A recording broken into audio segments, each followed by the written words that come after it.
pendengar, selamat datang di podcast Suara Kata dengan saya host Astrid Lestari dengan NIM A4012530233. Hari ini kita akan bahas topik yang seru banget tentang retorika. Di sini bareng aku di studio ada narasumber yang akan menjelaskan. Halo. Halo semuanya, perkenalkan nama saya Siti Nurwahida, NIM A4012530252. Oke, langsung saja ya. Pertama-tama, apa sih yang dimaksud dengan retorika dalam konteks komunikasi? Retorika itu seni berbicara atau menulis dengan tujuan untuk meyakinkan, memengaruhi, atau menggerakkan orang lain lewat bahasa yang efektif. Jadi bukan cuma asal ngomong, tapi bagaimana kata-kata kita bisa punya dampak. Wah, menarik banget ya. Terus siapa sih orang yang pertama kali memperkenalkan konsep retorika ini? Nah, tokoh yang pertama kali membahas retorika secara sistematis itu Aristoteles, filsuf Yunani kuno. Dia bahkan menulis buku khusus berjudul Retorica yang jadi dasar teori retorika sampai sekarang. Berarti konsepnya udah ada sejak zaman Yunani. Tetapi menurut kamu, kenapa sih kemampuan retorika itu penting buat kehidupan sehari-hari? Karena retorika bisa menyampaikan ide yang jelas, membangun kepercayaan diri, dan bahkan memengaruhi orang lain secara positif, mau di sekolah, dunia kerja, atau media sosial. Semuanya butuh komunikasi yang efektif.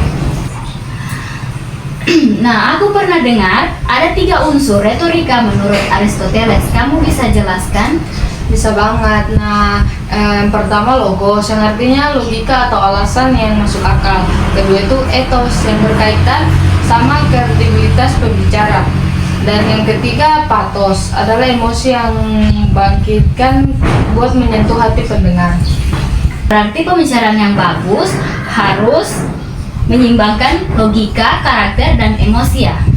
Betul banget, cuma pakai logika bisa kaku, kalau cuma emosi bisa lebay, jadi semuanya harus pas. Oke, terus gimana cara seseorang membangun etos supaya terlihat meyakinkan saat berbicara di depan umum? Caranya dengan menunjukkan pengetahuan, bersikap jujur, dan tampil percaya diri. Bahasa tubuh juga penting banget. Jangan terlalu gugup dan tunjukkan bahwa kamu tahu apa yang kamu bicarakan. Kalau retorika tulis dan retorika lisan bedanya di mana? Kalau retorika tulis itu fokusnya ke struktur kalimat dan tata bahasa. Sedangkan retorika lisan lebih menekankan pada intonasi, ekspresi wajah, dan kontak dengan audiens.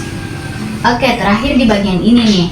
Kasih contoh strategi retorika yang sering digunakan dalam pidato. Misalnya repetisi, pengulangan kata penting bisa mudah diingat. Ada juga pertanyaan retoris buat mengunggah pikiran atau metafora supaya pesan lebih menarik.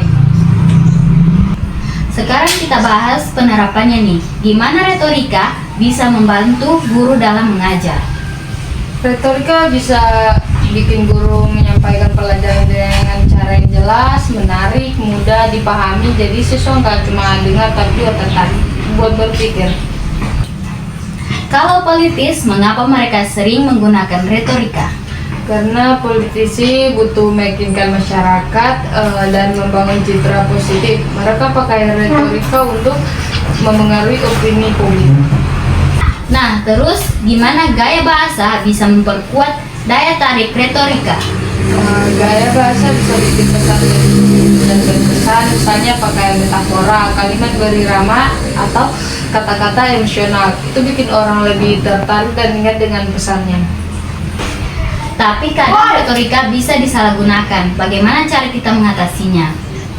Gunakan retorika secara etis, jangan buat menipu atau menyebarkan kebencian. Sampaikan fakta dengan jujur dan hargai pendapat orang lain. Terakhir, contoh dong pengguna retorika yang efektif di iklan dan media sosial. Contohnya tuh iklan sabun dengan slogan bersih tak hanya di kulit tapi juga di hati. Nah, itu pakai pathos karena menyentuh emosi. atau influencer yang percaya diri merekomendasikan produk. Itu contoh etos, membangun kepercayaan lewat citra pribadi.